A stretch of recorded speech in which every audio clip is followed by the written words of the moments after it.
Leadership is not just one quality, but rather a blend of many qualities. And while no one individual possesses all of the talents that are needed for leadership, each man can develop a combination that can make him a leader. Contrary to the opinion of many, leaders are not born, they are made. And they are made by hard effort, which is the price we must pay for success. By Vince Lombardi. Welcome to the podcast series on Yang Berbahagia, Tan Sri Muhammad Khairul Adib bin Abdul Rahman, the Director General of Public Service. This podcast series has 6 episodes capturing the leadership journey of Yang Berbahagia Tan Sri.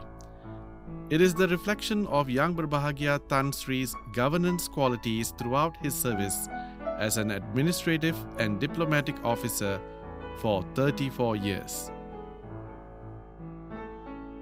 Intan presents the Leadership Encyclopedia by Yang Berbahagia Tan Sri Muhammad Khairul Adib bin Abdul Rahman. You are now watching the 3rd episode entitled The Newly Appointed Leader.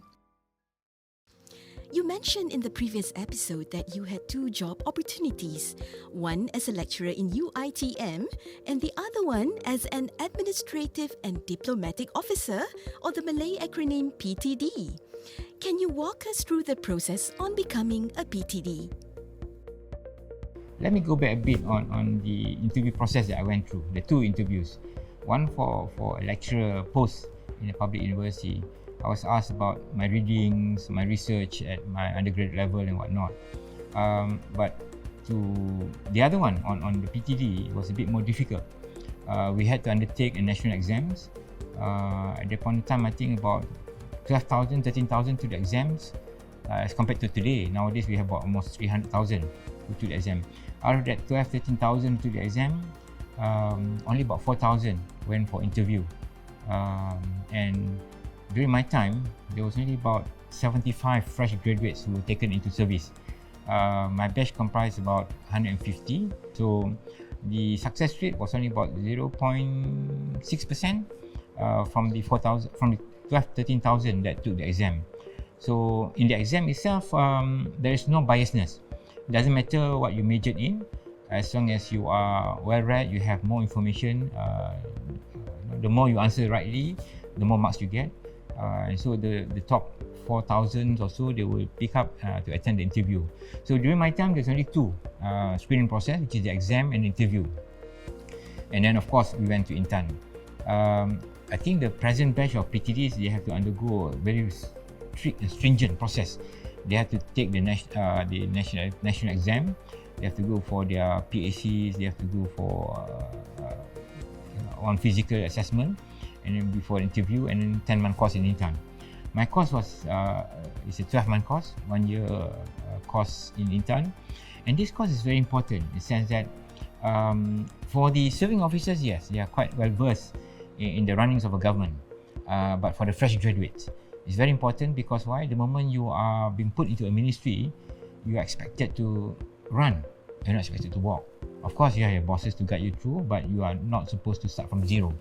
So the 12-month course that we have, 22 modules that we went through, was very important. First and foremost is that I believe it's divided in 2 parts, 2 hemispheres. One is actually on the academic part, which is actually the guidelines, procedure that you need to understand, that you need to know when you are a civil servant. The other one is actually on the sasya, or your personal development. So this is important. Like I mentioned just now, we had modules, like for example, on leadership. How do you think this training helped you in your career as a PTD? One of the modules that we have to go through was the leadership module, where we were asked to scale out Mount Ledang. So this is a module where we were assessed externally on how we react and how we interact with each and every one of us.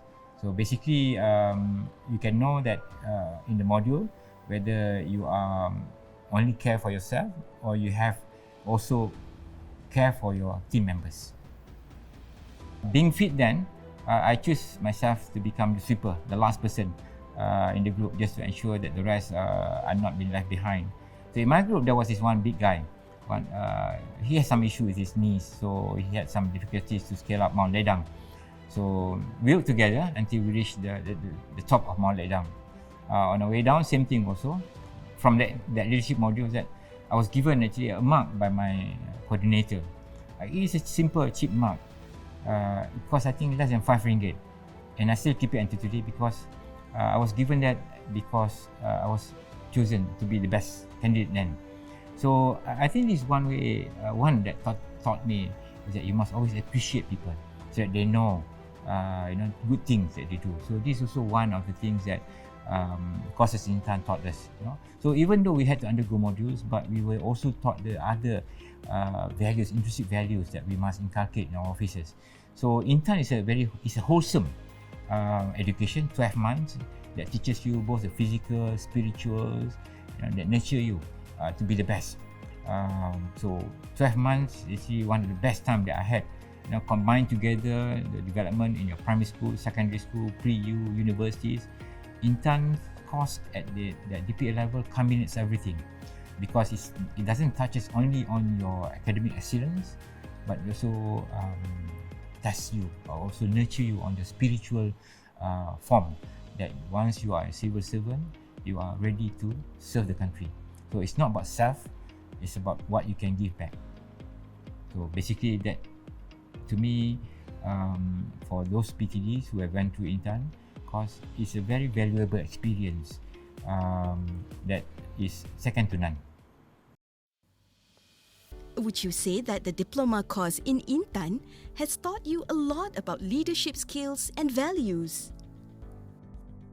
As I mentioned just now, that during the 12-month course at Intan, basically the modules are divided into two. One hemisphere is talking about academic modules, classroom modules, where we are exposed to all the circulars, guidelines, theory instructions and whatnot. The other are mainly physical module outside.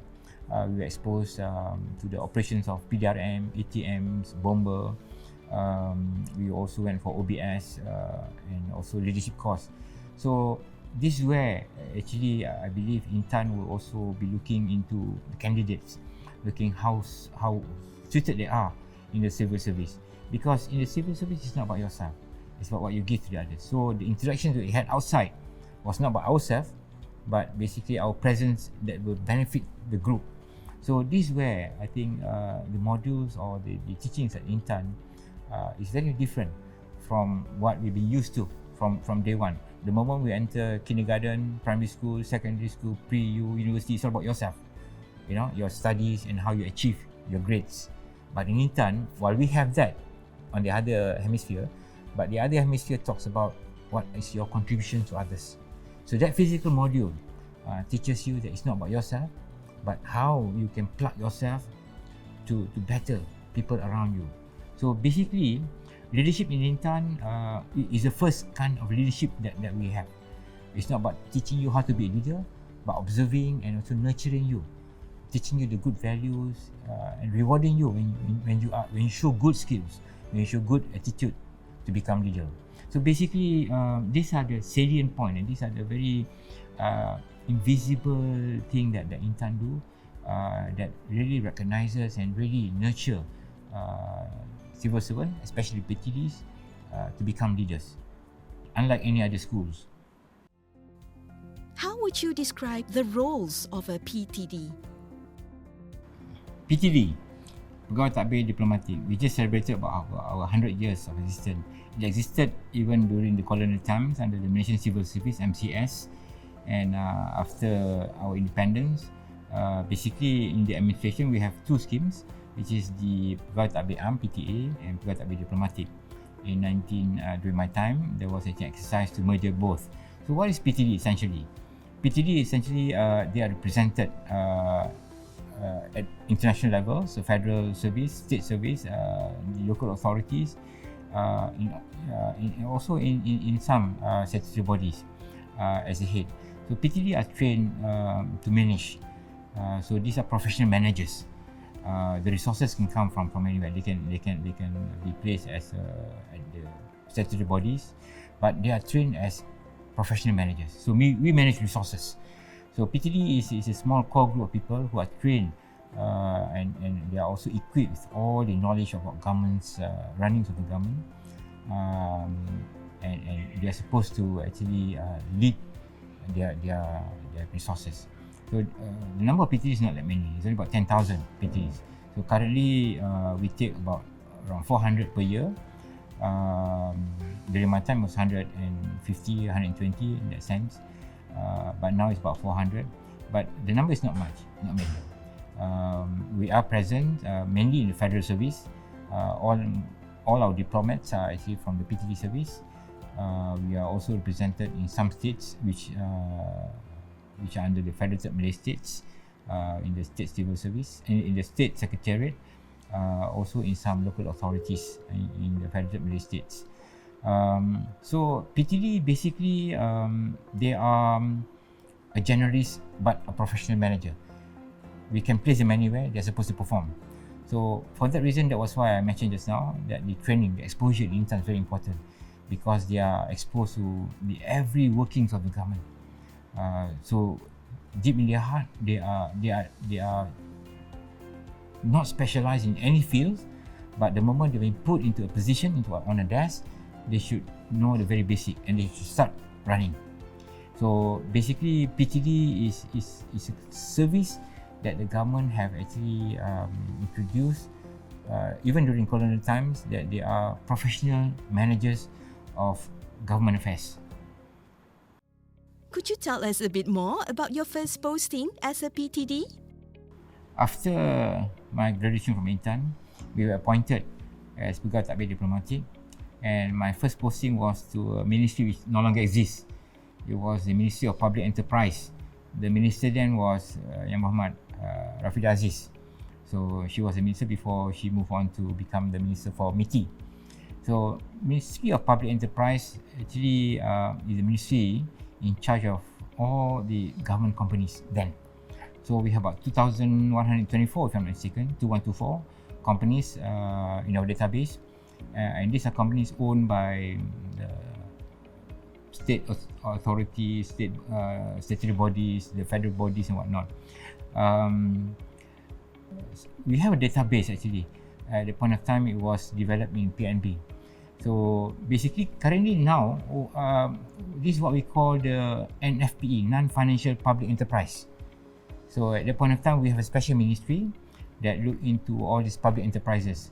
I think halfway along the way, it was called OBAs, Off-Budget Agencies. So includes Petronas, but Petronas was never under Ministry of Public Enterprise. So our role then was actually to look into the financial health of all these government investment, government companies. So my first task was actually on that. So coming from a science student, coming from a science background, finance is something new, but you have to perform. So I sat down with our accountant to learn how to read financial statement, balance sheet, profit and loss, and all the terms that they use then, even like ESOPs, ICAOs, these are all the share option schemes that they have, and also loans that people take. So our role actually is to look into, to categorize this company into good, satisfactory, or bad, or having some difficulties. And we have to do surgical intervention. We have to go down and look into the company, how they can further improve on their running management. Some are basically purely have some issues on management. Some are really purely on business sense. So in essence, Ministry of Public Enterprise looks into all these things. So like it or not, in my first posting, I had really to study again on finance, how to read financial statements, and when looking at their financial accounts, you are able to know whether the company is running well or having some difficulties, looking at the trends that they have over the years. So at that point of time also, the government was embarking on the privatization policy. So this is where the government was trying to look into the viability of such companies for them to be privatized and really go both feet into the running as a private sector. So basically, that is what I'm tasked to do in my first posting at the Ministry of Public Enterprise. Back then, How did your bosses train you as a young officer? Just like in any, when you go to a residential school, there's always this orientation week or ragging, those days. So sometimes the new bosses will ask you to do many things just to gauge you. We were no different. Our bosses will ask us to do many things just to see where we can stand independently, where we need help, where we need to be handhold. So those are the bosses that I had. Those are the legacy of good teachings that have been a tradition in the PTDs, in the sense that the boss will test you and everything, and they will observe and see which one that you can swim like a duck and which one that you are struggling, and they will come to assist. So basically, when I first reported for duty, yes, we do many things. So and we have to do it. We have to really show, really do work, so that the boss can assess things that they need to polish you more, and things that they can just leave you alone and to do it. Those days there were not many civil servants. So once you enter the service, you already put up on a high pedestal. The expectation is very high, so you cannot slack. You cannot say you do not know or you are still learning like a schoolboy. No. You're an officer, you come to office with your suit and tie, your name tag. So you're not supposed to say, I don't know. Those were the days. It must be difficult to manage the expectations from both subordinates and bosses. How did you manage to do that? Of course, when you report for duty in office, there's always the seniors. These are not bosses. These are your contemporaries, which are the same rank, but they have been in the office much longer than you have. So normally they are the one who actually whisper to you, who polish you more, on the actual activity, actual expectation on the ground. So while the bosses expect a lot of things, but your peers will also come in to help and to help you along the way. But for the downliners, they are used to be getting instructions and decisions. So this is what they want. What is your decision? Those days, we have to craft our own letters. We have to draft our own letters and just pass it to them. So the subordinate will just follow through what you order, but the bosses expect a lot more. They will teach. They will actually test you, but you still have your peers to actually hold your hand a bit more longer to teach you, because I think no institution can teach you fully. So once you are in the water, you must know how to swim. And of course, there are always helping hands, either from your boss or from your peers. You have a lot of experience as a PTD. What wisdom do you like to impart to young PTDs today? When I look at the crops of PTDs, basically, as I mentioned, the qualification to become a PTD are very, very stringent. Not many can become one. Basically, you have to pass through a process. So, to me, academically, they are all well qualified. In fact, overqualified. Well qualified to become PTD academically. But to become a civil servant, you need to have the passion, you need to have the spirit of a civil service to serve the nation. So this is where now you must put nation before self. So if you feel that you want a career that can project you vertically up, then it's not in the civil service. If you have personal high ambition, you should go in the private sector or set up your own company. But in the service that we hold deeply and passionately is to serve the nation, to serve the king and country. So it is the country before self. So this is where what differs civil servant from the rest. COVID-19 is a very exceptional, is a very classical case, in the sense that you see the civil servant wearing PPEs, from morning to afternoon. You can even squeeze the sweat from the t-shirts, from the shirts. Why? Because they're serving the country, they're serving the nation for the betterment of the country. So these are the spirit part of the civil servant that we need to actually have. So basically, to my fellow brothers and sisters in the service, especially the PTDs, there's no room for self-interest. It's only about the country interest. So the country will take care of us, until the day we die. But what we need to do now is that we have pledged, our life and soul to the king and country. So this is what different. So that's why I said in the course that we went through intern, it will differentiate us between a civil servant and the others. So we need to find the right person to inculcate. If you feel you're struggling to have that, then you will struggle throughout your own career, your whole career. So if you feel that your soul is not there to serve, my advice here is that maybe there could be other profession that you can excel in. But here in the civil service, the key word over here is to serve. So we must place ourselves not primary, but secondary. So the country comes first. So that what differentiate a civil servant from the rest. More so for PTD, because we are pervasive in all the levels throughout, and we normally hold position that requires us to actually lead a group, small groups or medium-sized group of people to achieve our objective. So the most important part that I'm trying to draw to now here is that while you may be academically good, while you may be physically fit, but if your heart and soul is not to serve, you will struggle throughout in your career. So career in civil service is a long marathon career. It accumulates over the years, and if you are able to withstand everything, you'll be at the pinnacle of service by the time you retire. So it is not for quick gains. If you are a sprinter, maybe in the private sector you can sprint very fast, but in the government sectors, we need people who are strong in the spirits to serve the country, the king and the country. Thank you for tuning in to the third episode. Don't forget to continue watching the next episode entitled Di Mana Bumi Dipijak. My first experience there was that we had, from this one university, 11 medical students and 11 didn't come back. So that's 11 million lost to us.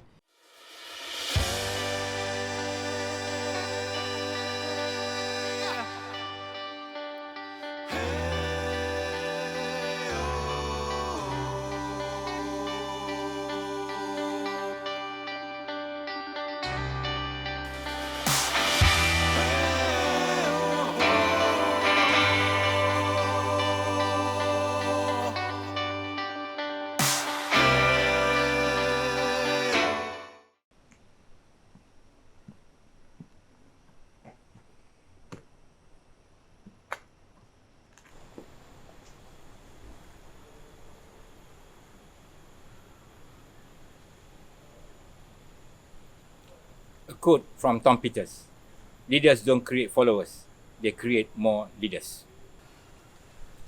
And if I may add, leaders should be able to inspire people. They should be able to move people.